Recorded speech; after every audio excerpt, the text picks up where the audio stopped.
I'd like to give you some food for thought about the effects of lithium on our brains. And the alternative title could be Neurodegenerative Wars, Lithium Strikes Back. Now, I don't have any conflict of interest, and since I'll be talking about lithium, I could not get a conflict of interest even if I wanted one, which I don't.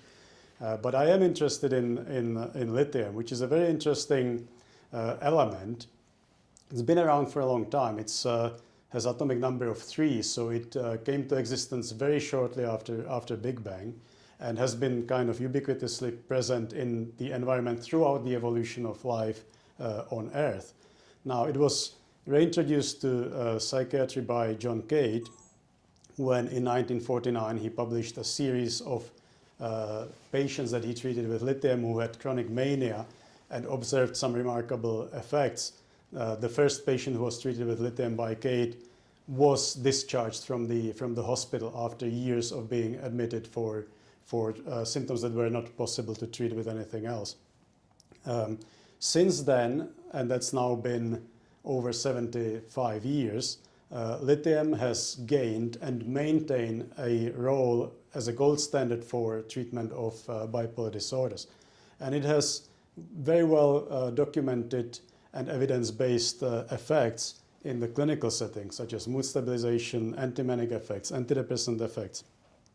It also reduces the risk of suicide, has anti-aggressive effects, and to some degree also antipsychotic effects. And there have been many famous people who were treated with lithium and who positively commented on the effects of lithium, such as the American poet Robert Lowell, who said, "I find it horrible to think that all the suffering in my life and the suffering I have caused to others was due to a lack of salt in my brain." Now, it is quite remarkable that even after more than 75 years of lithium use, we are still being surprised by some clinical effects of this element. And for example, there is an accumulating body of evidence that lithium has neuroprotective effects, that it can protect neurons from all sorts of noxious stimuli, be it hypoxia, hypoglycemia, be it infections, be it beta amyloid, whatever you can throw at neurons, lithium seems to be able to make them more resilient against that and may seem to protect them from that. And there's really no shortage of studies on this in the preclinical setting. And there's this interesting paper which painstakingly summed up the number of models in which each individual medication was tested, and then summed up the positive effects and subtracted the negative effects of the medication in that model. And lithium here comes in at whopping 36 plus. So it had the highest, what they call neuroprotective valence among all the psychiatric medications. As you can see, some of the medications that are very widely used actually have very low neuroprotective valence. So it seems to be something that's rather specific to lithium that we don't see across the board. This is not just a class effect of any psychiatric medication. It is an effect of lithium per se. Now, a key question, these are all preclinical studies and studies in various animal and tissue culture models. So the key question here is, are these effects manifest also in human participants?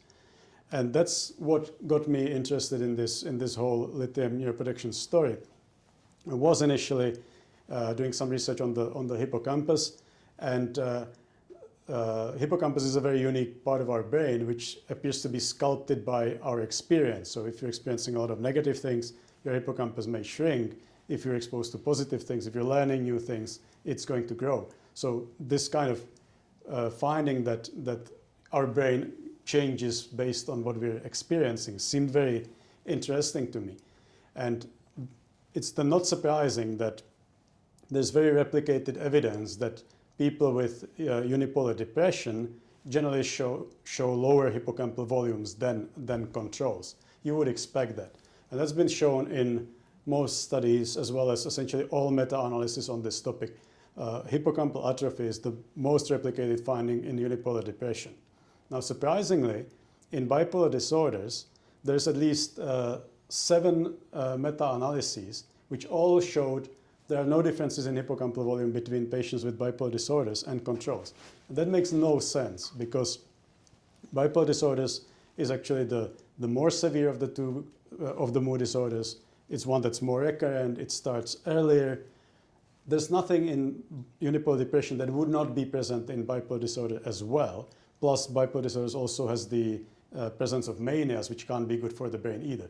So this just made no sense. How is it possible that a biological finding that's highly replicated in unipolar depression is not found in bipolar disorders? And people have tried to explain it away by various explanations, which again did not make very much sense to me. And I was wondering, could this be that this reflects differences in treatment between the conditions, where lithium does have antidepressant properties, but is very rarely used as a treatment for unipolar depression? So could the fact that we're not seeing hippocampal atrophy in people with bipolar disorders be related to the fact that more of them are treated with lithium, and lithium would kind of show the neuroprotective effects? So to test this, what we did is another meta-analysis. At that time we were using studies that were published, but what we did different from the other meta-analysis is that we subdivided the studies based on the lithium treatment. So we only combined studies that contained people who were treated with lithium and compared them to controls. We only combined studies of people that were not on lithium at the time of scanning, compared them to control, and then we compared the people who were not on lithium versus people who were on lithium. And the results came up exactly as we expected. So we saw that people who were not treated with lithium showed hippocampal atrophy to the same degree as people with unipolar depression. So that's the bottom part here. Surprisingly, people who were on lithium actually showed larger hippocampal volumes than controls. And so this explains the results of the previous meta-analysis. If you just add the negative effect size to the positive effect size, you end up with 0, essentially. But it doesn't explain why the people on lithium actually show larger hippocampal volumes. Because medications only work if people take them in sufficient dose for sufficient duration of time, and if they're really compliant with the medication. And this was not really tested in those studies. Usually the level of information about medication was on lithium at the time of scanning. So we don't know what dose, how long, whether they were taking it. So we wanted to correct this to be better able to link lithium with these effects. And we did that within the ICSLI collaboration, which is a collaboration of lithium clinics and lithium researchers. And we set very stringent criteria for inclusion in this study. We wanted people to have at least 10 years of illness and at least 5 episodes. And this is important because it seems that many of the brain changes that we see in mood disorders tend to accumulate over time. They're not there from the beginning. So if you want to study effects of medications on the brain, you need to increase your chances that there already are some changes in the brain. So you shouldn't be taking people early in the course of their illness because there may be nothing there to correct by the medications. Then we wanted to make sure that people took lithium for a sufficient duration of time for these neuroprotective effects to show. This is not something that will show in a day or a week or maybe even a few months. And we didn't know, there was no evidence to suggest what the duration of time needs to be. So we were very conservative and said people need to be on medications for at least 2 years. I think if after 2 years you don't see anything, really there would be hard to argue that people should stay on it longer. Now we also wanted to set stringent criteria for the non-lithium group because, again, this is not something that will disappear the moment you stop taking lithium, right? Your brain is not going to shrink back to where it was the moment you stop taking the neuroprotective medication. So we wanted to set stringent criteria about absence of lithium treatment as well. So in the non-lithium group, we wanted people to have less than 3 months of lifetime lithium exposure more than 2 years ago. Now, the results came up again exactly as we expected, where we saw that the patient groups were comparable in the numbers of episodes and all sorts of quantifications of burden of illness. So it wasn't confounded by these being different groups of patients. But yet, the lithium-treated people showed larger hippocampal volume than the people who were not on lithium, despite the fact that they were comparable to the other group in all the clinically relevant measures. Now, the lithium-treated group was comparable to controls, despite the fact that these people had a substantial burden of illness. They had average of 8 episodes and 25 years of the illness. The other interesting thing about the study was that it came out regardless of how we measured the brain changes. Here we used manual volumetry. We saw the same thing when we used so-called voxel-based morphometry, which is completely rater independent. So you could say in the manual volumetry, maybe people were not fully blinded and maybe they kind of traced it differently. This is completely rater independent. So we still saw the same thing, that the hippocampus was bigger in those on lithium relative to those not on lithium and was comparable in the lithium treated to the controls. We also saw it when we used a completely different brain imaging measure, specifically magnetic resonance spectroscopy, where we measured N-acetyl aspartate from the frontal lobes.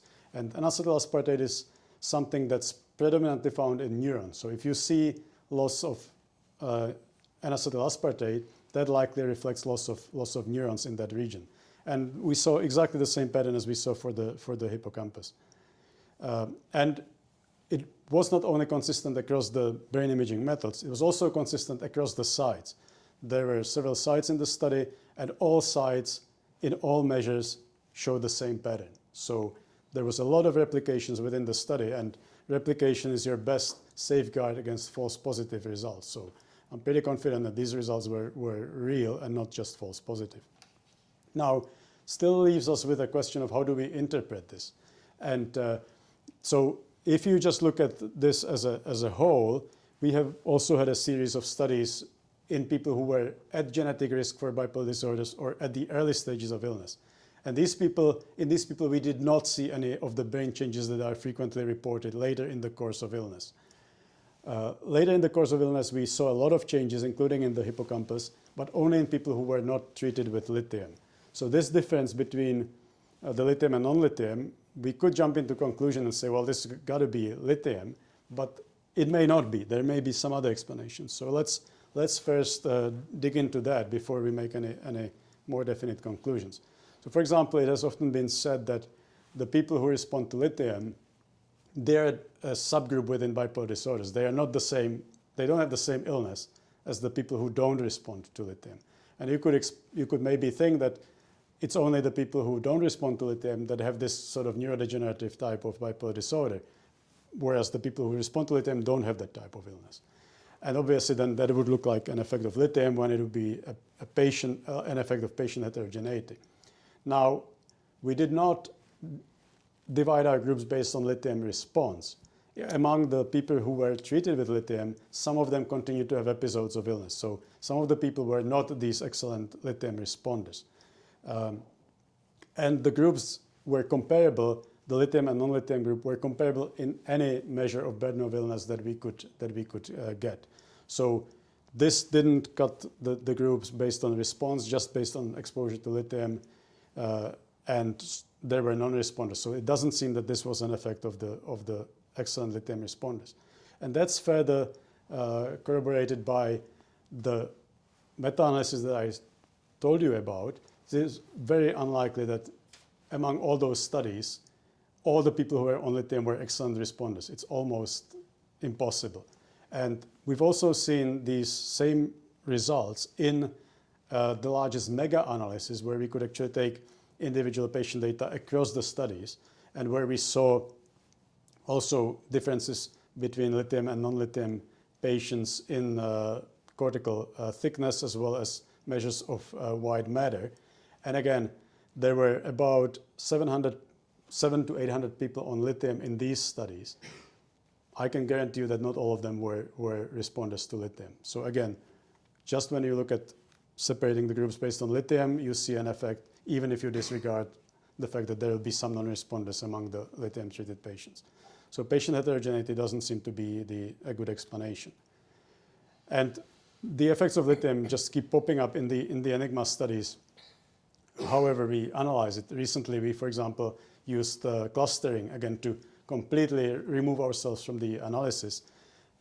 So this is purely based on sort of number crunching by the computers, where the computer found 2 clusters among patients with bipolar disorders and controls. One cluster was people who had generally lower cortical thickness. The other cluster was people who had generally larger cortical thickness.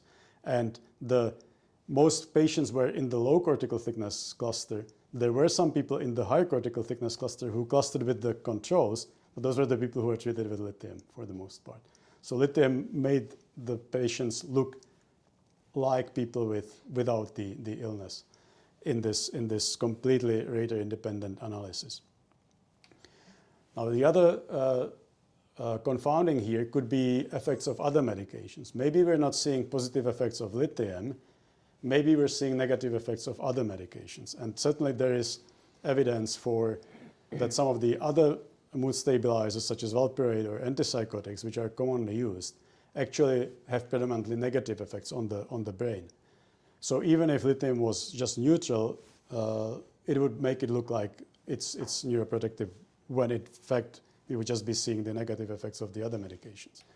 Now that again didn't pan out, especially in the Enigma studies, where we saw a positive effect of lithium even while controlling for the other medications. And similarly, we saw the negative effect of antipsychotics and anticonvulsants while controlling for the effect of lithium. So these are two separate effects. Lithium makes associated with larger cortical thickness at the same time when other medications are associated with lower cortical thickness. So that again doesn't seem to be an explanation. Now you could say all of these studies were cross-sectional, and association obviously is not causation, but there are some longitudinal studies all of which showed that treatment with lithium leads to within subject increases in gray matter, even in a randomized controlled trial, which is kind of the closest we can get to modeling causal effects. So here I have to refer to my favorite philosopher of science, Sherlock Holmes. When you have eliminated all which is impossible, then whatever remains, however improbable, must be the truth. So I think we've eliminated most of these alternative explanations. So it does seem like what we're seeing is actually an effect of lithium. And so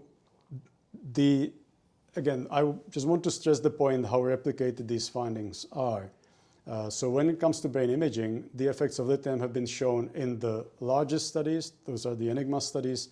In the best controlled studies, those are the studies from the ICSLI, it has been shown in meta-analyses, which is supposed to be the pinnacle of evidence, was shown in all prospective studies, including a randomized controlled trial.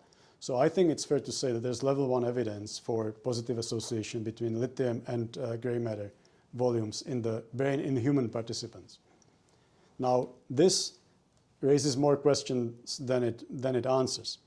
And this is where I think it gets really interesting, hopefully for you as well.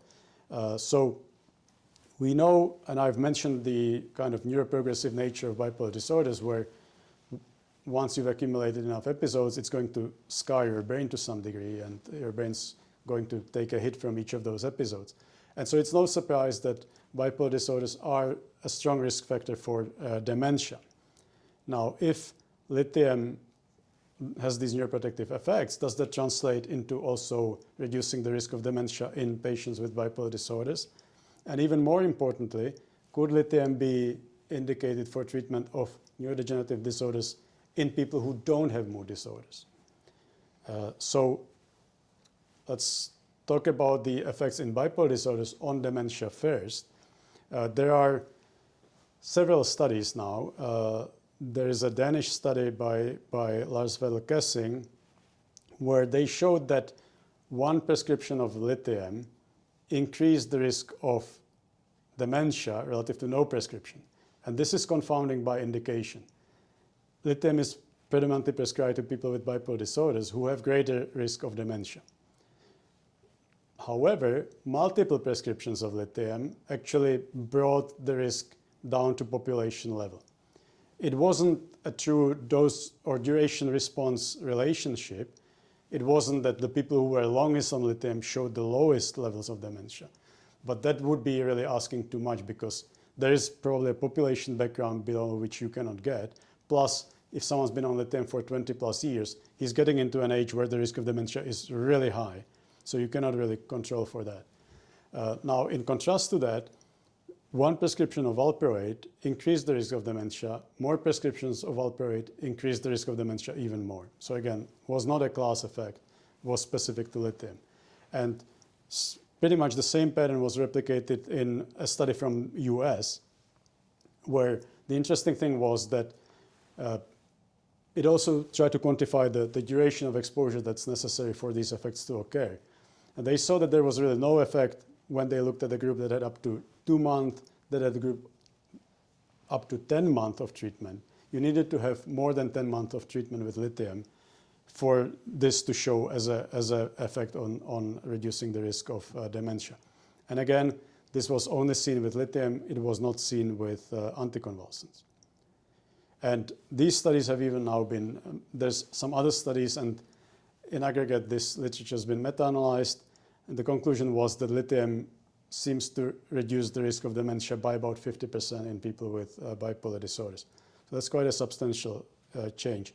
Essentially, it brings it back to the population level from a markedly elevated relative risk.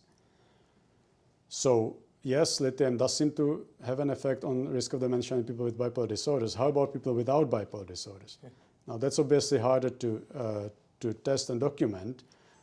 We saw some initial suggestions for this in the ICSLIS study. Now lithium could work in people who don't have bipolar disorders only if the effects on the neuroprotection are different from the effects on mood stabilization, right? And you could imagine a situation where I've told you that the repeated episodes of illness create hits on the brain. So if you have a medication that very effectively prevents future episodes of illness, well, that medication will look like it's neuroprotective because you're removing the insults, the future insults to the brain.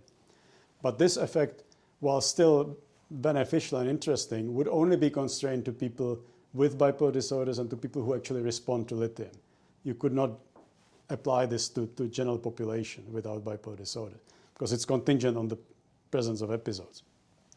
It's also possible that the effect of lithium is completely independent of the mood stabilization, and there's any number of targets that lithium has that could revert some of the changes that we see in Alzheimer's dementia. So we looked at that, and in the ICSLIS study, we saw the positive effects on the brain even in people who continued to have episodes of illness while on lithium. So the effects of lithium on hippocampal volumes were independent from the prophylactic efficacy and did not require a full cessation of episodes. And that's also corroborated by a study where lithium showed positive effect on gray matter in healthy volunteers who don't have any episodes to prevent, and where it is not an effect of reduction of the episode load. So this is promising and could suggest that this could be of benefit to people without mood disorders. Now, there are some trials in this, not very many. There's a series of studies by my friend and colleague Dr. Forlenza from Sao Paulo in Brazil, where they used lithium treatment for 12 months, used doses that were subtherapeutic from the point of view of mood stabilization. And they saw positive effects on cognition as well as on CSF biomarkers of Alzheimer's dementia. This was in people with amnestic malcognitive impairment, not in people with Alzheimer's dementia. There is a study in Alzheimer's dementia which had serious flaws. This was only a 10-week study, and actually it took them 6 weeks to titrate the dose, so it was really only 4 weeks of treatment. I don't know how they could have thought that 4 weeks of treatment will revert Alzheimer's dementia. Obviously, I don't think any medication could do that. So they did not really see an effect on global cognitive performance or biomarkers of Alzheimer's dementia. But there was a single site analysis which did show some of these effects. So if we summarize across these fields, again, the effects of lithium have been highly replicated within each of these categories. So on the level of preclinical studies, brain imaging evidence, pharmacoepidemiological and case control studies, there is also some signal from especially amnestic malcognitive impairment, and there are very few studies in Alzheimer's dementia, unfortunately. If you compare that to other medications, psychiatric medications that were tested in this indication, it does not compare at all. Like, there's actually more evidence for detrimental effects of these other medications on the risk of Alzheimer's dementia. Certainly not a preponderance of evidence for positive effects. So this to me would seem like something that's worth researching more. Now, unfortunately, the Alzheimer Dementia Collaborative Study, which is one of the main players in running these large multi-site Alzheimer dementia trials, has decided to completely abandon lithium. And the proclaimed reason for that was that they were worrying about achieving the clinically relevant levels. Now, I'm not quite sure why they think that they needed to achieve the levels that we use for mood stabilization for the neuroprotection, but that's what they were aiming for. And they worry that in elderly patients who are the patients who will get dementia, this would not be safe. Now, this kind of declaration by them was quite effective, and it almost completely shut any research into these neuroprotective effects. Whenever I want to make myself depressed, I check the registry of clinical trials and confirm that there's no new studies on this topic. There's only very few of them, and you will notice that none of them actually is in Alzheimer's dementia. My favorite here is, there actually is one in dementia, which is this one, but that's not testing even medicinal properties of medicinal lithium. It's testing lithium water for treatment of Alzheimer's patients. And I can guarantee that you won't guess which esteemed university is doing this study. It's the American Society of Thermalism and Climatology. So this has been completely abandoned by neuroscientists and is now done by thermalism and climatology science. So that's very sad, I think. Was the dose really a legitimate concern? And I've already said that I don't think so, but I'll give you some evidence for that. We recently finished this more of a descriptive study in the GAGE-BD consortium, which collects data from elderly patients with bipolar disorders, where we could show that among the elderly patients, treatment with lithium was definitely not detrimental. It was actually associated with many positive characteristics, and there were no serious adverse events or effects in this quite large population. So that's number one. Number two, the studies done in Brazil showed subtherapeutic levels of lithium. So they aimed for 0.25 to 0.5 millimoles per liter. Clinically, we aim for levels above 0.6 millimoles per liter. And there's even a study by another Brazilian group where they used 300 micrograms of lithium, so a microdose of lithium, and they still found effects on prevention of cognitive loss. And there are also at least 5 studies published on this topic where at least 3 found effects of environmental exposure on the risk of dementia.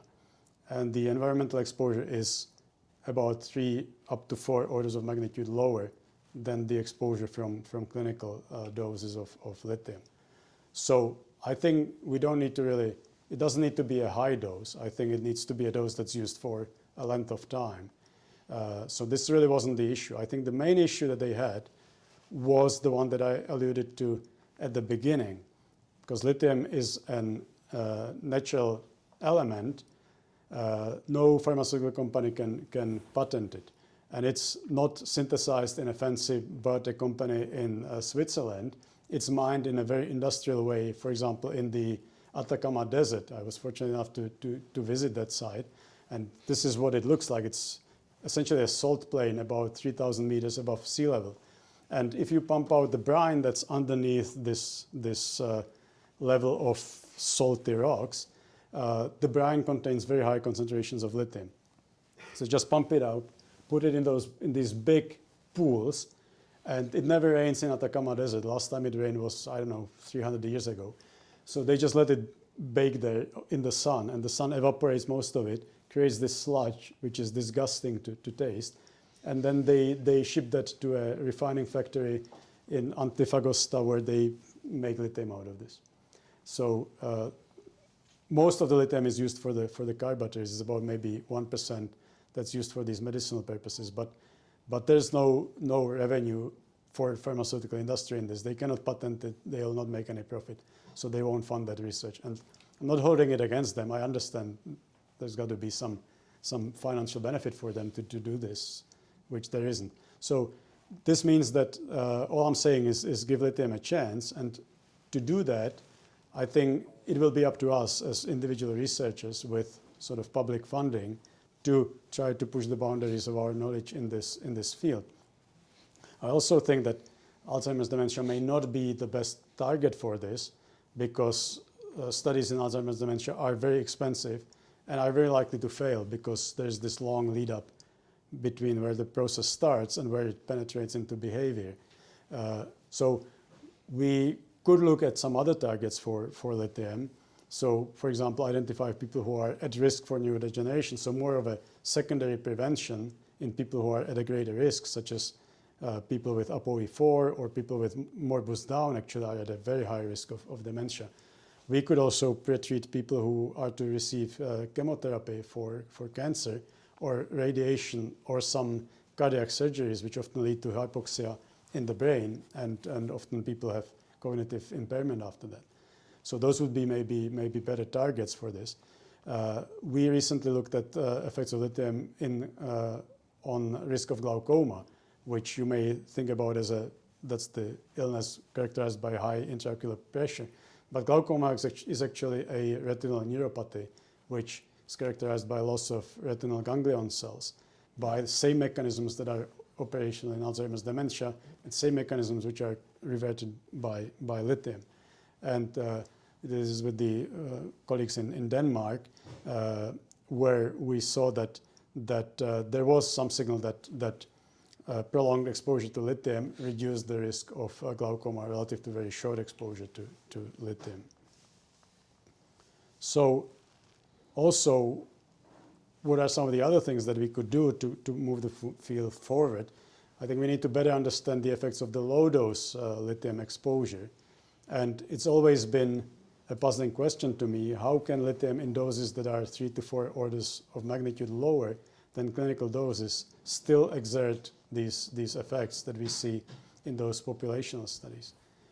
And some explanation to that was provided by the recent Nature paper by Iron et al., where they suggested that there's in fact a physiological role for very low endogenous levels of lithium in helping your brain to mature in a healthy way and not develop Alzheimer's dementia.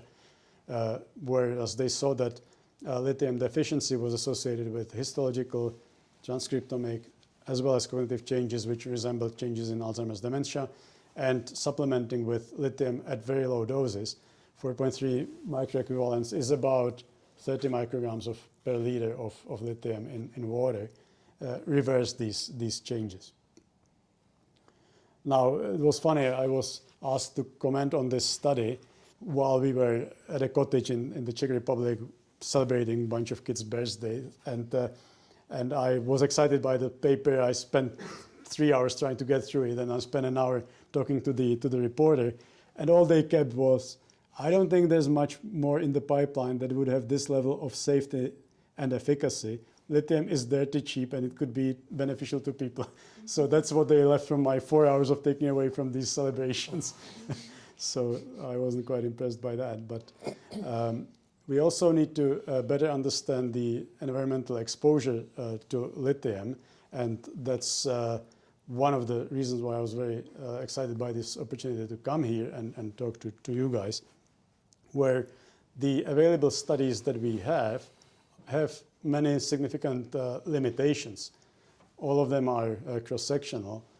Most of them operate on the county, regional, not individual level. There is obviously high risk of confounding, some control for some potential confounders, but some don't even do that very well.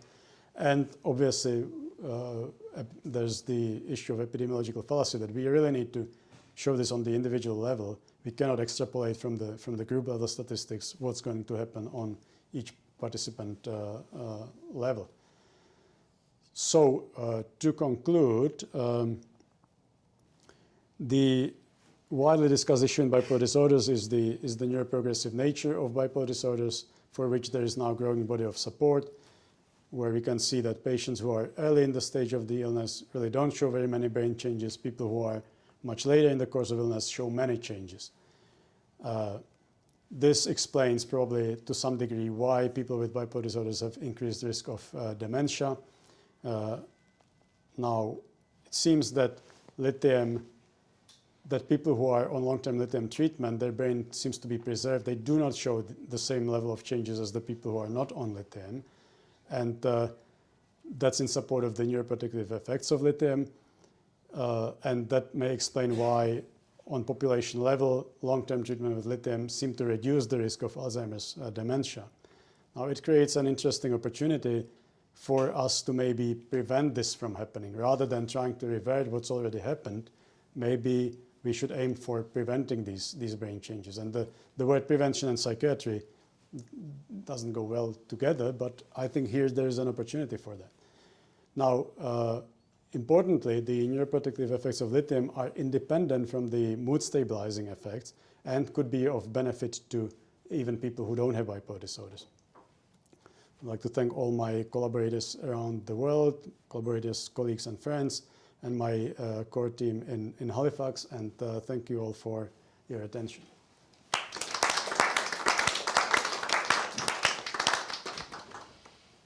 Thank you so much for taking us on this journey, actually, to understand the effects of lithium, where it starts with the psychiatric illnesses, but gradually, I think, expands beyond that, with both individual and population level, I think, potential effects. So, any questions for Professor Hajek from our side, having heard this? I have a question. Yeah. Very interesting talk. I was wondering, we saw the protective effects for dementia in patients with bipolar disorder, mostly in those using it for more than 10 months. I can imagine that still the people who use lithium for more than 10 months are people who, one, don't get adverse effects, and people who respond. Yes. So I was maybe thinking about, okay, how do you know for sure that it isn't also the effect that maybe they don't get adverse effects or they get the response? Mm-hmm. Yeah, that's really hard to test. I think expanding your argument, these are also the people who are willing to adhere to the monitoring, and they're usually more diligent also in adhering to other types of monitoring and more adhering to healthy lifestyle in general. So that is obviously a big confounder that we really cannot take out of these studies. We cannot take people who don't do this and still are on lithium.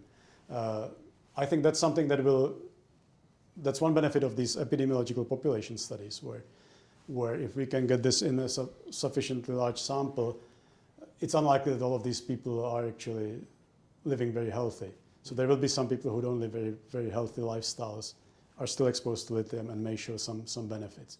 So I see that as one option that we could specifically target in a bigger population study, for example. Yeah. Did you, for the brain volumes, did you also look at people who took lithium and those who responded and didn't respond?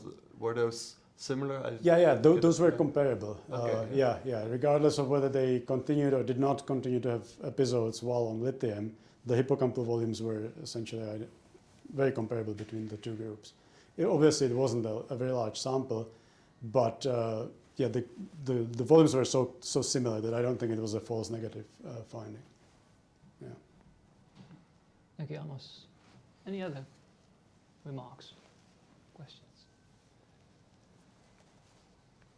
I was thinking, Thomas, you mentioned the abbreviated comment that you gave on the earlier paper, saying it's very safe to do so, and probably hardly any other safer treatments to do so.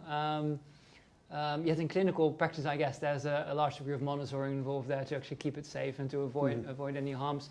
What's your view on, if we would take that to that broader population perspective and say there's drink water exposures and food exposures, do you still feel that any level might be safe, or do you think there's concerns there?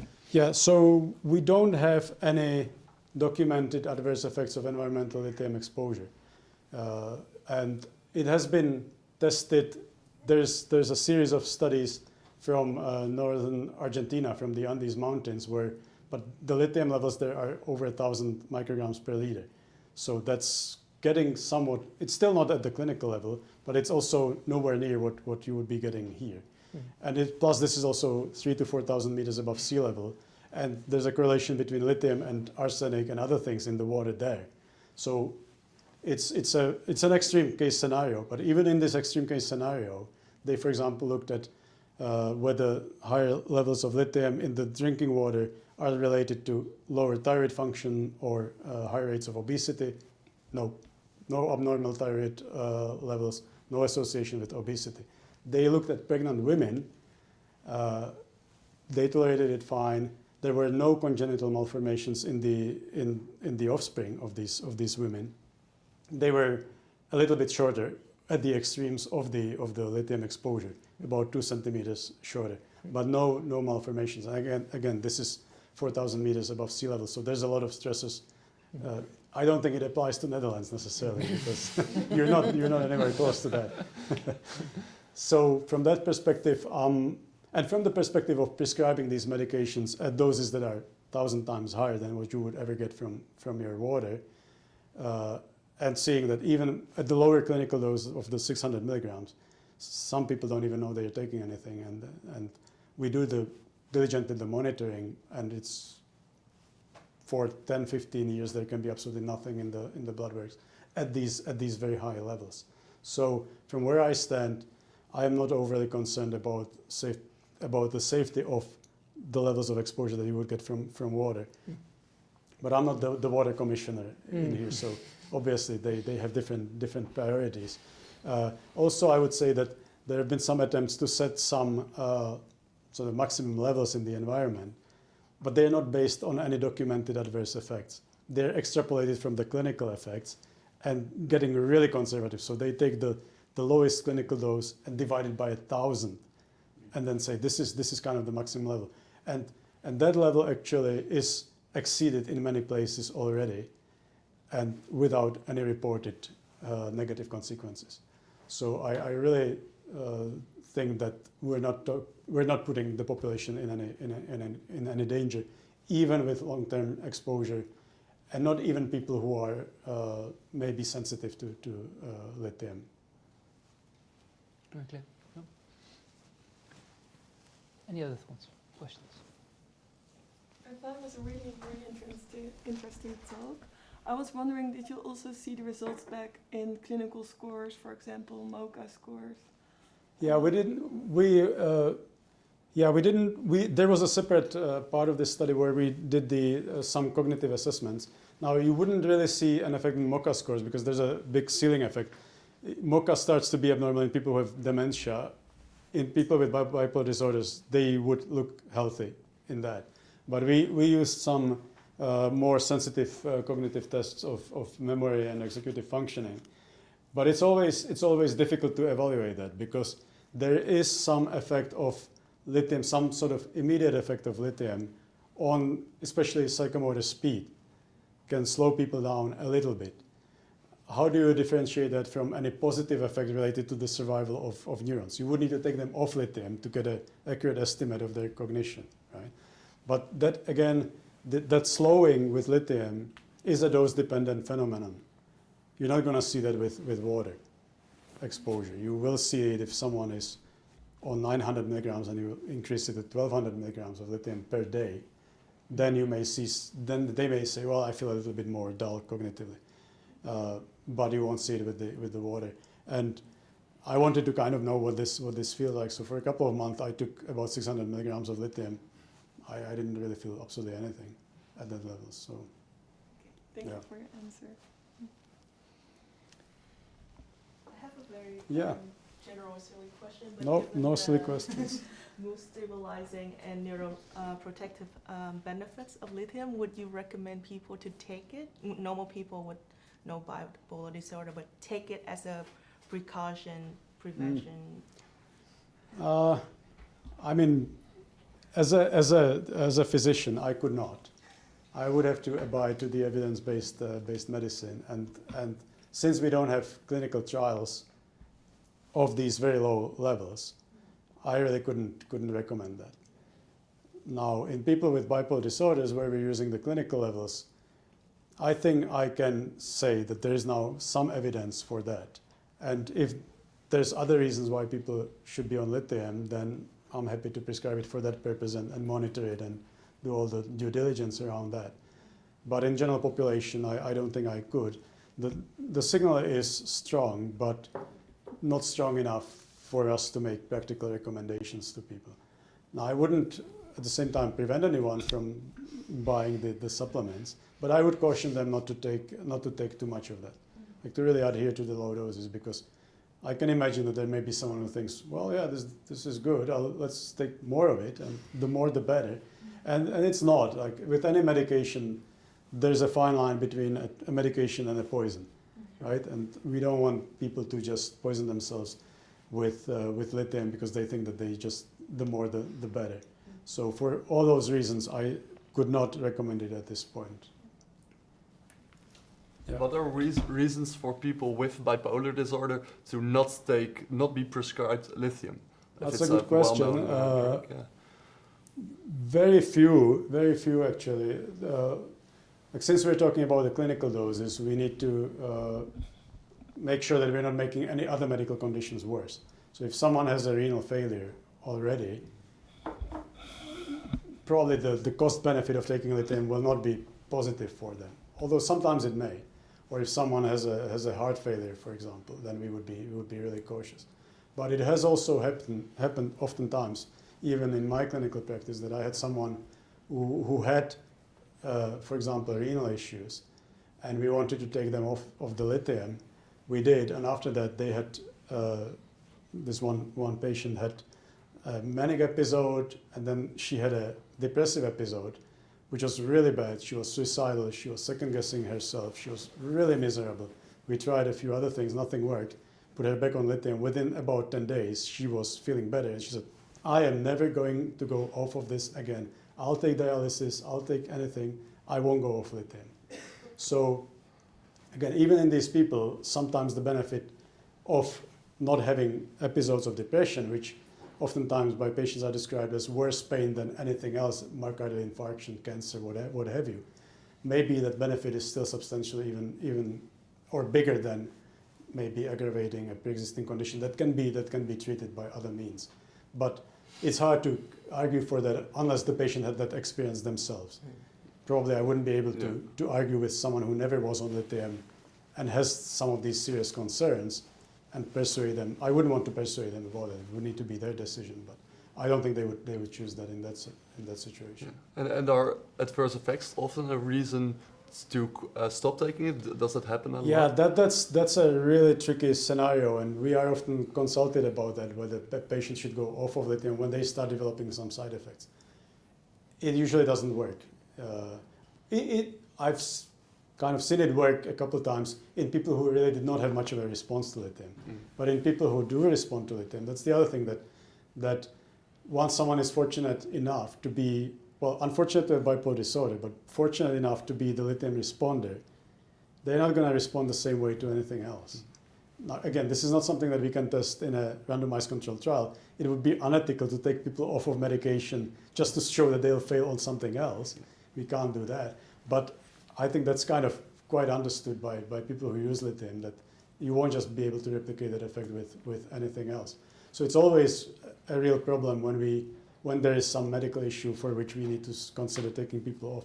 And we've had a situation where someone who was treated at our clinic for years on lithium doing very well, then they moved away. A couple of years later, the nurses found an obituary. And we checked into that, and their creatinine started to increase, which is a measure of renal function. It increased very marginally. They were taken off lithium, put on something else, and within a year they died by suicide. So there's a real potential lethality of taking people off lithium. Thank you. We have time for one more question. I think for that I turn to our online audience. Yeah. Charles. Hi. Thanks for the very interesting talk. To continue the discussion about contraindications for lithium, is Parkinson's disease or Parkinsonism a contraindication? Sorry, what did you say? Parkinson's disease. Parkinson's.